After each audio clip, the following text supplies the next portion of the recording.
curiosity, where I'm on LinkedIn and I see people's names, and thankfully, being in at workerscompensation.com, I'll get articles from or stuff about people, and I just kind of wanted to put, names with faces and just learn more about what people were doing in the space. So, like I said, I put it together for 30 minutes about once a month.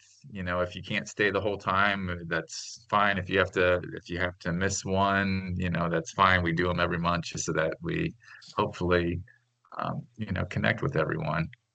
So happy New Year. This is our first one of the new year. Hope it's off to a good start for you. And I'll just kind of go around my screen and I'll check in with you and just kind of briefly introduce yourself and let us know what's happening in your neck of the woods and your part of the workers' comp world.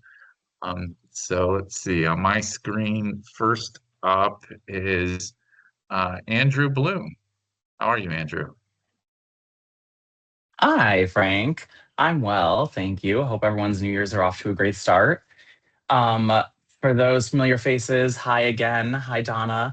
For those who Hi, don't know Andrew. me, I'm Andrew. I'm the program director at Kind Souls Foundation. We're a nonprofit that provides emotional support and resource navigation to those who can't work due to injury or illness. We are taking off with a big 2026 right off, being the official affiliate charity partner of National Comp in November. And we are really just seeking to grow caller utilization. I think through helping a lot of the MCOs and TPAs and their adjusters and claims managers, relieving them of the emotionally distressed claimants they're on the phone with every day, and having my trained volunteers actually help them out by helping the claimants out. And then also in March coming up, we're having our first annual Pickleball Day of Play. Don't know if any of you play pickleball out there, but we see a lot of golf tournaments. Everyone does a golf tournament. We're trying to, make waves, do something different, do something new. So if you want to learn more about that, reach out to me. It's March 13th. We'll be doing it virtually. So get a foursome together, go to your local neighborhood court, play some ball. If your company wants some sponsorships, we have those available. We'll also be making t-shirts. So if you want your company on the back of our t-shirts, let me know. And yeah, good things to come, all of 2026. It's awesome, Andrew. Uh, how can we, if we're with someone that wants to support it, can you drop a link in the chat for us? Yes, I will drop the registration link in the chat. $50 for just registration donation for yourself. And then there's some company sponsorships available too you can find.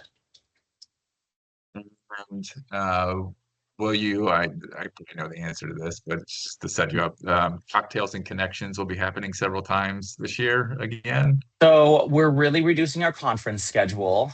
Okay. We're really trying to put money towards the warm line. And I think now that we've made some splash in work comp, people are getting to know me as a familiar face. I'm hoping I can just leverage those partnerships and relationships from afar. Especially like thanks to you, this Zoom is really helpful for us. But like I said, we're now the newest official affiliate charity partner of National Work Comp. So we'll be doing that again in September at the Mandalay Bay. Um, and then you can find our ambassadors at Risk World and RIMS and probably WCI most likely, although I don't think we'll be doing cocktails and connections there. Okay. Stay tuned for nationals though. That one might be big. Absolutely. Absolutely. I've been in touch with Josh at National, so I'm gonna see if there's some cross promotion that we can work on with Yes. him. So, Yeah. well, thanks, Andrew. I'm glad that you were able to be with us today. Yeah, it was great. And one more thing, if I may, just Sure. on the point of nationals, it was really great. It really pushed us as the foundation to find some hard, concrete data about emotional support and emotionally resilient workforces and how we can reduce time away from work and incurred costs on claims. I gave a panel session for about 75 employers, and a couple slides I clicked on, I saw them all lean in, and I was like, I got it. So if you want to learn more, again, reach out. I'll drop the pickleball link in and my email in the chat. Good. Thanks so much. All right. Well, next up on my screen is Nikki Moore. Hey everyone, this is my first event, Comp and Circumstance, and I've been writing a couple articles with Frank and found myself a displaced worker back in October, and that was a shock. I've never had this experience before, but we're muddling through the season as it is and learning. And I'm a nurse case manager by trade, vice president, AVP from Sedgwick, and a vice president of One Call, which is going through some restructuring. So um, it's kind of a weird world. I'm looking on LinkedIn and seeing a lot of people displaced at this time or moving around. So I'm just watching and doing some consulting on the side and really having a good time slowing down a little bit. So thanks for Yeah, having me. well, absolutely, and thank you. And if you haven't checked them out yet, uh, Nikki's written a couple of expert analysis pieces for us, and really super interesting stuff. Um, and if you'd like, Nikki, you can talk about the latest one was, FDA approval of over-the-counter hearing devices and what the impact on workers' comp is. And um, that was an interesting piece, and love to get your take on that for this crowd. Well, one of my challenges in the lines of work that I've been in is workers' comp's a little different, right? We tend to pay for things we shouldn't because people say we should, and none of this stuff really. There's a lot of stuff that doesn't make an injured worker better. It's just extra expense. So I've really been looking at ways that we could make the industry better. And hearing aids is a big piece. It's a small piece of the workers' comp pie, right? It is, but when you when the FDA approved the over-the-counter hearing aids, it was interesting to me because in comp we didn't accept it because everybody has to go to a doctor and get hearing aids, and then the next step is typically to go to an audiologist or a hearing clinic and go from there and have these expensive hearing aids. When there's comparative hybrid models where they could be shipped to the patient's door, programmed in their house, or if the patient's having trouble with their hearing aid, they actually get the hearing aid checked right then and there over their phone. So a lot of audiology advancements that we've made in this field, and I think it's just an interesting piece where we could marry what the outside world is doing in the work comp space. So it's a new technology that they're using, and it's super exciting to me for a small piece of the comp side of things. My next article will be focused on why do we look at FDA approval and ODG. So I'm doing a lot with things that are challenged in this space, right? So a lot of interesting articles coming out, but really excited about the hearing aid article that we came out with. Even like I said, a small piece of the comp world. I think it could make an impact in these claims that we're seeing. Absolutely, absolutely. I appreciate that, Nikki. Thank you so much. Frank, I All thought you were right. going to talk about the article where my face was disastrous. Well, yeah, I mean, if that's one that I kind of always want to talk about, but I mean, the first of all, like the personal respect for having the vulnerability to, send someone else that picture and then say, hey, go ahead and run this along with the story. I don't know if everyone's seen it. I'll drop a link to it in the article. Yeah, I mean, let's, yeah, let's hear about that and like how you got to the point where you said, you know what, um, if this is something that, is I'm going to really be vulnerable about and share, and kind of like your why with that article. I was called to testify back when I worked at Publix. I was a head nurse at Publix for 10 years, and I was called to testify in the state of Florida because I kept seeing physicians dispensing diclofenac at the 3% range. And I thought, diclofenac, what's the problem with that, right? It's diclofenac cream. It's an NSAID cream. It's over the, you can get it over the counter at the 1%. It's not a big deal. But when you look at diclofenac cream, the 3% is actually brand name Solaraze, which treats actinic keratosis or skin cancer. These patients were getting this cream at $3,000, $3,500 a pop and told to use it up to 4 times a day. And I can tell you if they were using it 4 times a day, and I'm still seeing it prescribed, by the way. So this should be on your watch list, right? Like it should be one on your watch list because sometimes your physician dispense medications aren't passing through your PBM. So I want you guys, if you can, to share that article, because we need to be educating our leaders and our nurse case managers to keep an eye out for this medicine, because if the injured workers are using it as prescribed, anyone with any type of skin damage, it will be eating the dead skin off of their face. And after 14 days, they'll look like a hot mess express, like I did, right? So they need to be mindful of this medication and watch everything that we're approving. I'm working with a PBM right now to do a top 5 medications to watch for on the physician dispensing page, because there's several more like that. But that's just one cream that we think is safe.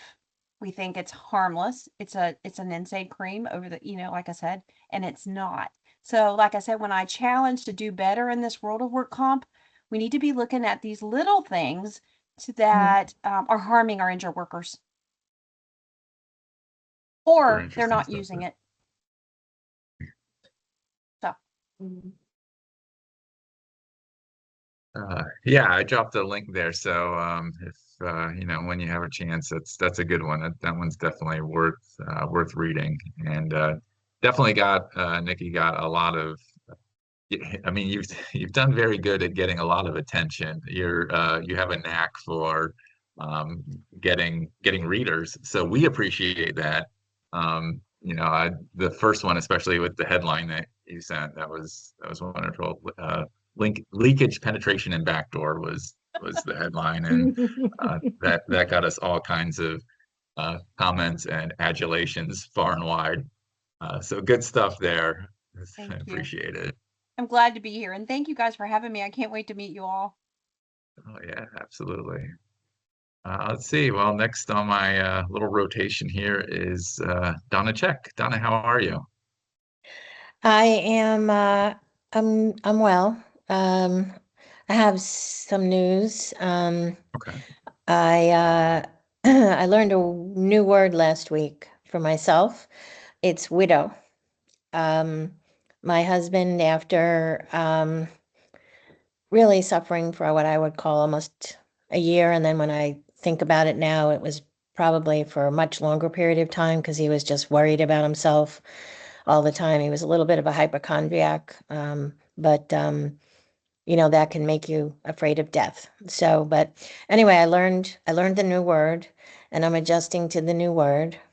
And I have a lot of things that keep me busy. One of them is, of course, answering the phone, because everybody's calling from up north to make sure I'm okay. But I was appointed to the advisory board of the African American Workers' Comp Professionals Organization, and I'm really excited about that. And yeah, thank you, Sabrina. And it's funny, I'm from New York, so I just talk real, and it's just some of the people I know that are Black that will say to me, "Well, you're not Black," and I'm like, "I know." I know, but I was invited, one of the things we're doing, I just want to share with you, it is a nonprofit organization, and I find it to be extremely exciting because I was invited to open up the Southeast US chapter of the association. And we're doing that on game day, which is Saturday, March 7th. It's in Maitland, Florida to start, which is centrally located in Florida. We're hoping that we pull people from at least 2 hours away. It's going to be games. They have a game night that they've had, I think, 2 or 3 years out there. And that's how it started. I know Anthony Culpepper, who's the founder, and Luis Soto did, like, he went, he's, I don't know if you know him with Meg, or if you haven't connected with Luis Soto, Luis, Soto, Soto, somebody to connect with on LinkedIn. He does these beautiful production videos. I'm his an editor and health advisor, healthcare advisor. But he did a video of game night. They do it on a Saturday night. And it was all, it's really funny. You have to go on and look. It's all these adults, and they're playing games like Ring Around the Rosie. They're they're riding that great big tricycle. They are playing musical chairs. To me, it's just hysterical. The musical chairs crack me up more than anything. Everybody's sitting on top of each other. But it's just fun to get people together like that. You know, when we think about what we're doing all the time, taking care of people, which is really what we all do in workers' comp, it's nice that we get to do something, you know, that's just really just a blast. So we're having game day and we're having 5 hours of it. And the games that we have are really, really, really cool. So we're looking for supporting partners. We have $7,000 raised so far, and we're just really excited about that. And again, it's a nonprofit. If you just go on and you look and read about it, I'd love that because it is spreading the awareness about what that organization is about. And definitely mentorship and reaching out to people, everybody, not just one person, but everybody. Anyway, that's it. I will send you guys info. I'm actually in the middle of doing a post that's going to be out. We're starting to register people now. And you know, it's open to everybody. And we hope that people come from, you know, a distance. We're working on getting a hotel at a cheap rate, right in the area, which of course, you know how fun that is because everybody comes to Florida on March 7th. It's still cold right here. But anyway, but I appreciate it. Then I have Donna Check Consulting and I've got a big contract with a great big company that's starting the rollout is going to be next month though. So I'm very excited about that too. It's a new service that I've been talking about for 20 years. And I'm very excited to be implementing that for about 55 different employers, insurance companies, TPAs, et cetera. So I'm happy to be here. I love this. You, Donna, and if there's we can put the event on we'll get it on our event calendar on workerscompensation.com. Yes, I'll Kind of, send you, I'll make send sure you it the gets stuff. out. Perfect. Thank you. Perfect. And so sorry for your loss, and at the same time, Thank very you. happy for your new endeavors. So Thank you. I mean, it's not a tragedy. My husband, you don't like to watch somebody really going through what he went through. sure. And, you know, it's sad. I miss him. It's very strange to be, all of a sudden it hits you that he's not coming home again, you know, because he wasn't here for a while, but, you know, he's not coming home and he's not at hospice, you know, he's not here. And it does hit me once in a while in the house. So, but I'm getting used to it. You know, it is what it is, right? And the word widow, to, does everybody know what I'm talking about? It's like, I know. I know. My mom went through that too when my dad passed and it is. it's like, It's just a new qualification. It's just a new who you are. But yeah, it was a brick. It was like a brick or a gunshot, you know, whoa. So, yeah, but I'm getting used to it. So, but anyway, thank you so much, Frank. I appreciate it. Oh yeah, absolutely you. appreciate you. Thank you. Appreciate you being here, Donna. Thank you. And I love Kind Souls, by the way. So I don't know where Andrew went. He disappeared. So I was going to give him a plug. I still have because I was working with them and I got them a great big thing, a group that's working with them. So that's something exciting for me. But it's a really nice, definitely nice charity. Yeah, I mean they're great, and one of my favorite events is the 5K every summer. And you know, last year I got the mug and the backpack that I use all the time. So there's always a little reminder of Andrew Bloom Yeah. in my day. So I Yes. always appreciate that. It's nice. All right. Well, next up in my And sorry for your loss, Donna, I will say. Well, thank you. Thank you for sharing. Of Appreciate course. that. We send our love and we So- miss you. Thank you. next up on my little rotation here is Tonya. Hey, everybody. Tonya's brought a friend with us. Yes, I brought my coworker, Leslie Borden Awesome. here. Frank Love that. I'll send you her email so you can add her to the invite if you would. Love that. Thank you. We are here in Kansas City. It's actually a balmy 39 degrees here today. It's been in the 20s and supposed to drop to the teens and single digits at night starting Thursday. So we're gearing up for some more cold weather. We are with ARC Physical Therapy Plus. We are outpatient physical and occupational therapy provider based out of the Kansas City area. We have 29 clinics in Kansas and Missouri. We specialize in work comp, and this is one of our funnest times of the year to be gathering all of our data that we collect for 2025 referrals. And we do what we call outcomes reporting with all of our referral sources. We do it with case management groups, TPAs, attorneys, doctors, employers. And so we're able to compile all the data that we collect throughout the year to kind of give them a snapshot of the injured workers that we have seen for them. We collect a lot of comorbidities, and ODG, we're seeing if we're falling within the ODG guidelines. Nikki, when you said those 3 letters earlier, Leslie and I's ears piped up. But it helps us, we dub ourselves as the work comp experts as far as therapy providers in the Midwest. And this helps us not just talk the talk, but walk the walk too, and be able to prove that, we do get patients back to work faster. So we're gearing up for that. Leslie's one of our data nerds here. And she loves doing that. So I just love looking at the reports and talking about them. She does all the behind the scenes, her and another coworker of ours. So yeah, that's about it. That's going on here in KC. You have anything to Excellent. add? That's the story. That's what we do.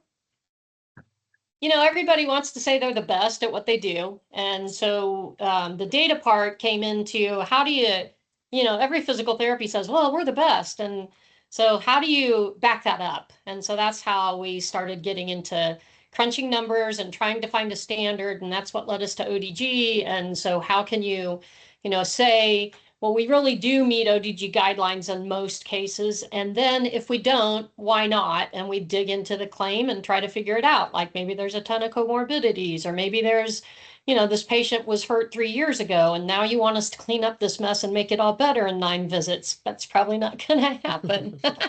So that's kind of what led to all of our data crunching. And yeah, I kind of like it. And you're the right person for it. Yeah. Well, excellent. Tonya, Leslie, thank you so much for joining us. I really appreciate it. And yeah, Thanks. we'll get your email on our distribution list for future get-togethers. Thank you. All right, that brings me down to Sabrina Mitchell. Sabrina, how are you? I'm good. I'm good. It seems like 2026 just came in with a roar. It did, didn't it? It did. It just really kind of kicked the door in. We're so excited. In all of my jobs, I feel like with PMA, we've got this mentoring program externally, working with partnerships and so robustly that I'm just so excited with what we're doing there. And with data, we just finished our board retreat, and we have so many things that we've set out on the runway that it's so exciting because you can't do everything all at once, but we have forecasted out for what we've got for our students and then for our programs that, we're just bursting with excitement. What we're planning for our mentors and our ambassadors and our students, and trying to grow our membership as well and our leaders. So much training and how we want to pour into everybody. So we're super excited about that. So much so that, Frank, you can expect an invitation very soon that we want to come to one of our meetings. And we really want to, first of all, we're just so appreciative of everything that you do to support us. But we really want to have an opportunity for you to come to our meetings and just speak to the rest of the board members, but also to meet some of our group leaders as well.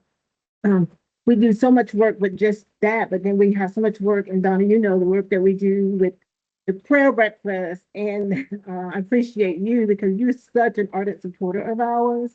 So, we have to gear up for that and get start the programming for that as well, and then the programming that we do for our sessions. And last year we had a session about AI and the equity that it can build for not just our employees and our insurers, but also how do you build in that equity for the adjusters on the other side of that, and how do you meld that together for the adjusting staff? And what's funny about that is that we had Nikki Jackson. You guys all know her from Gallagher Bassett. She was one of the presenters. And Ngozi Anaji with AOT Insurance. Mike Hessling was there. We had some other heavy hitters, and they were all giving us information. But our students were qualitative mathematics. Some were qualitative mathematics, students. We had a couple of our students were not just AI students, but they were with computer seniors. And we thought we were giving them information before we were done. They were like telling us, well, that's not actually the case. This is really what should happen.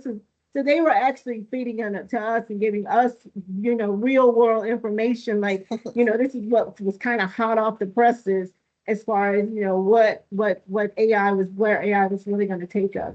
So I think we're going to be doing a deeper dive this year into what equity can really mean for workers' comp, for on both sides of the house and both sides of the equation, I guess, for our, not just for how we can, how it's going to end, how it can level the playing field for our injured workers, but also how does it level the playing field for the adjusters, the level of adjusters. How does it what does it mean for a senior adjuster versus what we call a baby adjuster or a mid-level adjuster? And what is AI? How does AI play a role in that? Does it break down those levels? And so we're starting to noodle that around and see what that means for us in terms of what does that look like for a session. So that's where we're at right now. That's what I'm working on. That's exciting. I'm looking forward to that. That session this past year was fantastic, and I'm glad you mentioned the input from the students, because that's when I was sitting there and covering the presentation, and then it's like all of a sudden there's, equally as good information coming from the students, and you're like, wow, the future is an exciting possibility, exciting times. Absolutely. Hey, Donna. Hi, Sabrina. I wanted to connect with you about the prayer breakfast because there's a whole group of us that want to do a whole bunch of tables. Oh, please. Yes. Let's do that early so we don't run into what we Yes. Yes. Can you, sorry, Frank. Sorry, everybody. Can you give me your phone number? Yeah. 813 Mm-hmm. 957 Okay. 7150. Got it. And I guess everybody on LinkedIn will now have my number, right? Okay. All right. Thanks. No problem there.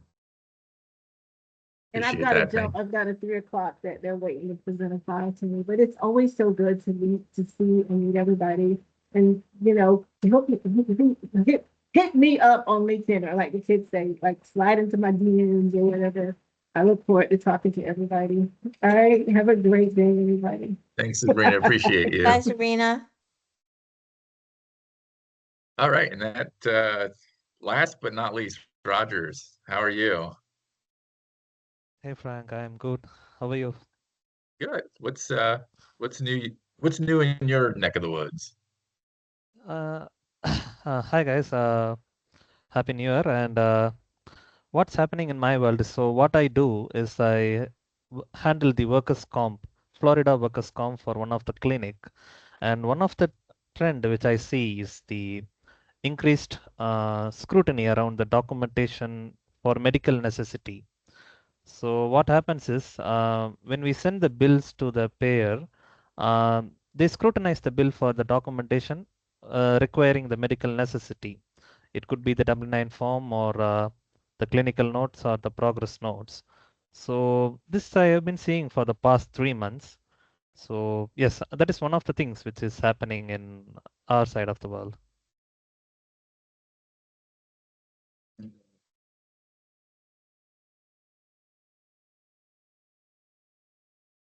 I cannot hear you. Hello? You hear me? Yes, I can hear you. So you're in Florida? No, I'm not in Florida. I'm in India. Gotcha. Okay. I gotcha. Okay. I work Gotcha. for a Florida clinic and I handle their Okay. workers' comp billing. All right. Super. Well, thanks for being on, Rogers. We appreciate your involvement, and yeah, absolutely. And so it's about Thank 3 you, Frank, o'clock. for having me. I'm fine to keep going if there are other things that people want to discuss, but I'm also mindful of your time, and I appreciate everyone, taking a half an hour to connect with me. I love these things. I love seeing everyone and kind of getting the update on what's going on with everyone. So I appreciate you guys. And in the next couple weeks, I'll have the February date together, and I'll put that out to the various channels and send emails to you all, or the team's invite or whatever it is. So look forward to seeing you soon. If there's anything that we can do for you at workerscompensation.com, feel free to reach out. And thanks so much. Appreciate you guys. Thank you, Frank. Thank you, Frank. Thanks, Bye. Frank. Bye now. Thank you, Frank. See you next time.